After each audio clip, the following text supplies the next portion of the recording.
Okay, guys, I'm so excited. Barcelona have defeated Newcastle 2-1 at the St. James Park tonight. And it was all thanks to that man right there, Marcus Rashford, guys. Nah, I'm so happy for Rashford. I'm not going to lie to you, because I think if there's anyone that needed this, it was Rashford. It was Rashford, because man's been through a lot. He's been through a lot in the past year. And I said it before the match. I said he had a point to prove, and he did just that today. And I'm so happy for him. And there's a lot to break down, to be honest. It was a lot of strong performances, especially from Pedri and Frenkie de Jong. We're going to go into all of that in a bit. But before we get ahead of ourselves, I just want to start with the formations. Because like I said, 4-3-3 on both sides. I said Newcastle were going to come with the same formation. And I said if they did come with that, we're going to cancel them out in the midfield. And that's where we're going to win the match. And that's exactly what happened. So, to my surprise, Flick actually started strongly. He actually started with, it was slightly different from what I had predicted, because I thought he was going to go a bit cautious in terms of the injuries and fitness issues. But he actually went with our strongest team. So, obviously, in goal, we had Joan Garcia. In defense, it was Gerard and Kounde on both flanks. However, in central defense, he chose to go for Araujo as opposed to Christensen to partner up with Cubarsí, which I thought was interesting, because I predicted it was going to go with Christensen. And Araujo had an amazing game, just putting that out there. And then in midfield, he went with Pedri, Fermin, and to my surprise again, he picked Frenkie de Jong over Casado. And it's not because, obviously, Frenkie de Jong is the better player, but I just felt like because of the fitness issues and the injury that he's just come from, and also because of Casado's amazing performance against Valencia, that he was going to get a start today. But man, I've never been more grateful to see Frenkie de Jong start a match than tonight, because he was amazing. He was amazing. He and Pedri, they were amazing. But I'll get to that in a bit. In attack, we went with Raphinha, Rashford, and to my surprise again was Lewandowski ahead of Ferran Torres. Which again, like obviously Flick chose to go with the big names. Like he felt like the big names would be the best option for the big occasion, which paid off in the end. I would have started Ferran Torres. I thought Lewandowski put in a good shift in terms of winning the ball. But in terms of our overall play, I don't know. I think Lewandowski's still struggling a bit with fitness. On Newcastle's side, however, they also surprised me that they started Gordon over Watermud. And obviously Barnes and Elanga, I always knew that they were going to be there. But Watermud was the surprise omission from the starting lineup that I felt, I thought they were going to sort of like try to go strong in the air. But that's not how they started. They actually started with the high press. And that's what I was expecting Barcelona to start with. But Newcastle started with that instead. So really early, they were putting us under a lot of pressure. And I think teams are starting to... obviously, they've been doing that since last season. But I think Elanga was really targeting Gerard, and he was getting the better of him every time. It was so difficult for Gerard in that first half. And this is because, like I said, Gerard, I don't really know that he's suited as a left back, because he's not physical and he's not quick. So that's very difficult for you to be a left back if you have those two deficiencies in your game. So I really don't know in terms of like his future in Barcelona and how that's going to work. I think he's a bit clumsy as well with the ball. So he made it an easy target for Newcastle when they targeted his wing all night long. However, it wasn't until the 8th minute that it was a brilliant 1-2 between Tonali and Barnes got the first chance of the match. Obviously, that high press was working. They got the fans involved as well. The atmosphere was energetic. It was crazy. They were putting us under all sorts of pressure. And, it wasn't until the 15th minute that Barcelona really started to get back into the game. We started putting a few passes together. Frenkie de Jong and Pedri started getting on the ball a bit more, and we're starting to get a bit more control over the game. And I also think Rashford made a couple of early runs in the game as well. He had a few chances. I felt like he was very lively. He was also very active, energetic. I just felt like it seemed at times that he wasn't on the same wavelength as Lewandowski and Raphinha, which is understandable. Obviously, especially in such a big game as this, in a club that you've just, sort of like just joined. It's not been an easy start for him, which is part of the reasons why I'm really, really happy that he got those 2 goals tonight. And so it wasn't really anything really, it was a couple of half chances here and there. And I think we had a few chances in the box, but it wasn't anything clear cut. Lewandowski had a few opportunities. Kounde had a shot that went off target as well. I think Rashford had a few shots as well. But we didn't really have any clear cut opportunity. And man, I thought we missed Lamine Yamal tonight. Honestly, I know we won, but I think we missed Lamine, especially in that right wing. Because Livramento, I think he was vulnerable, but I just think that Yamal is a bit more penetrating. I think Raphinha is better off running in behind, while Yamal is going to take you on head on. And I think that's what would have worked tonight, because the spaces were there. Livramento was going to sort of like support Barnes in attack, to sort of be 2-on-1 against Kounde, which Kounde had a solid performance because they weren't really getting too much chances. However, if Lamine Yamal was in, that would have put more pressure. It would have even forced Barnes to go back, because you can't go 1-on-1 with Lamine Yamal, especially Livramento. No disrespect, but it's not working. And I felt like Lamine Yamal would have put them under a lot more pressure, would have created a lot more chances. What I will mention, however, about the first half was that I think we conceded at least 5 corners in that first half. And for some reason, Barcelona actually surprised me, because we were able to handle all of them. And that's where I think Newcastle dropped the ball a bit, because if they had started with Waterman at least in that attack, all those corners, they would have been more of a threat, because he and Joelinton in that middle would have caused us more problems. I think we were too comfortable with the corner kicks. Newcastle had like 5 corners in the first half, and none of them, they didn't even have a shot on target. Their first shot on target from a corner kick came in the second half, but we'll get to that in a bit. So I think it was impressive from a defensive perspective from Barcelona. Overall, I felt like we were lucky in a sense to sort of leave the first half level, because I think Newcastle had 2 really good opportunities to put themselves ahead, and they sort of like, Joan Garcia just sort of like made 2 amazing saves that kept us level all through the first half. So really impressive. Now, the second half started the same way. It wasn't like 2 minutes in, we considered another corner. And that's the corner where Joelinton connected with the ball. That's the first shot that they had. And even that wasn't on target, because it was being put under pressure by Cubarsí. So I think we actually were very much focused and concentrated in defence. Now, the match was just starting to open up a bit. I think we had a chance at the other end that ended up in Rashford smashing the ball against Shaw. And eventually he had to be taken off, which is quite unfortunate from a Newcastle perspective, because Shaw was really putting on an amazing shift, especially on Lewandowski. And guys, it was quite funny, because I was just talking about Rashford and saying how he was being a bit wasteful. It was really lively, but it was being a bit wasteful. Like his final balls weren't really hitting. And then an opportunity came on. It was a very good run from Raphinha, very good hold-up play.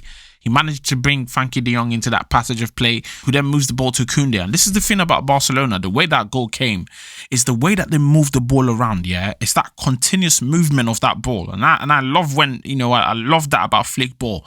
They keep moving the ball around, and it just sort of like confuses the defense, because you don't know who they're going to give the ball to next.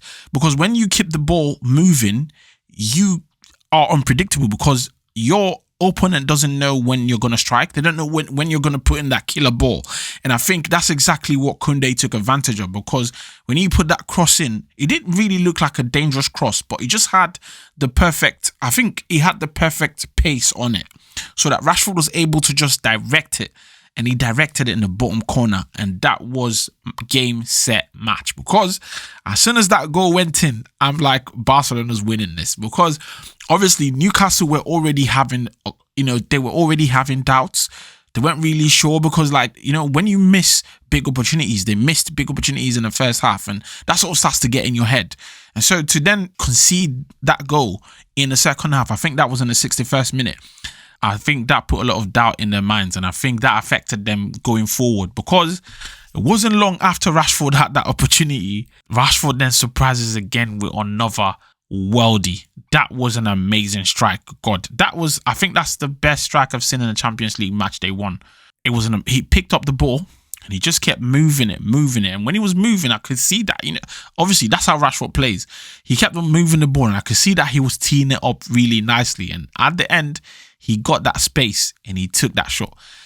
And I'm really surprised that Newcastle let him get off that shot, because I would have thought they'd close him down a bit more. I don't know if it was a bit of complacency. I don't know if they were sort of like underrating Rashford. I don't know. But anyways, they allowed him take the shot. And as soon as that ball left his foot, guys, I knew there was trouble. No keeper saving that, because that went off the crossbar and straight into the net.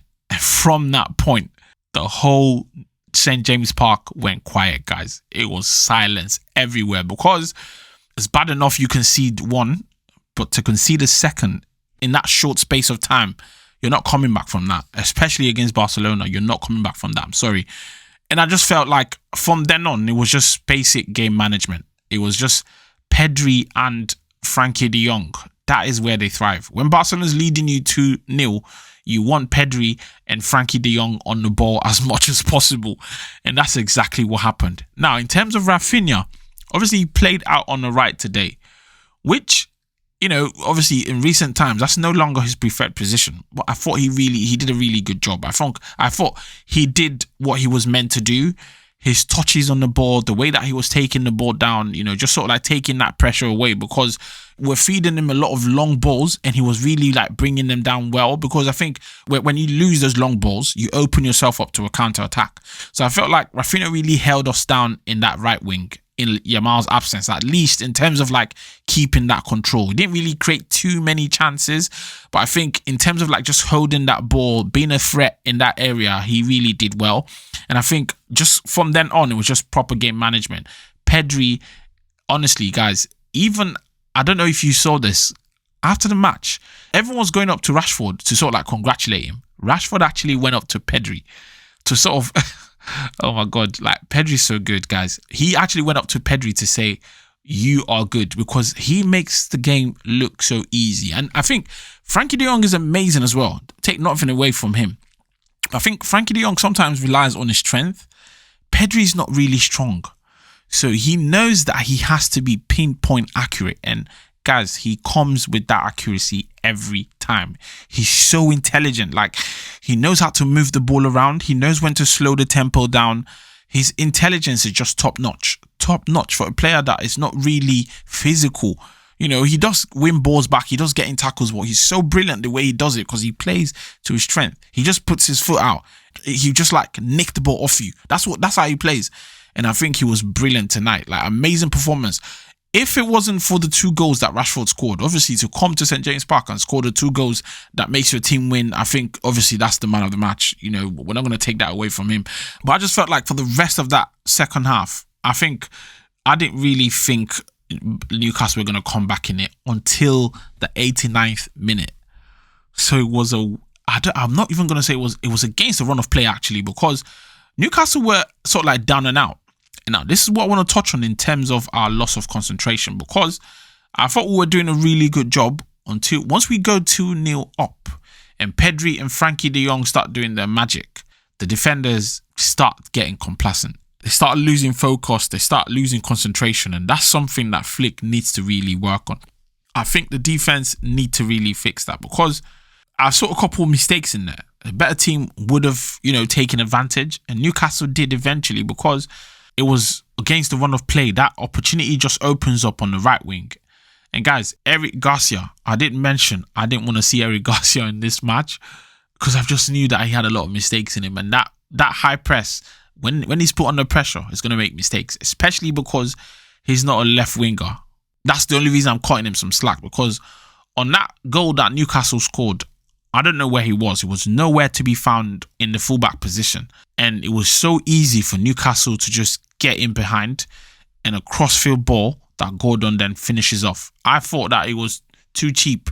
We let them back in the game. And again, it was another nail biter. And they could have easily equalised. But I think after that was like a wake-up call to Barcelona. And I thought that our game management on the night, again, going back to that Inter match, they've learnt their lesson.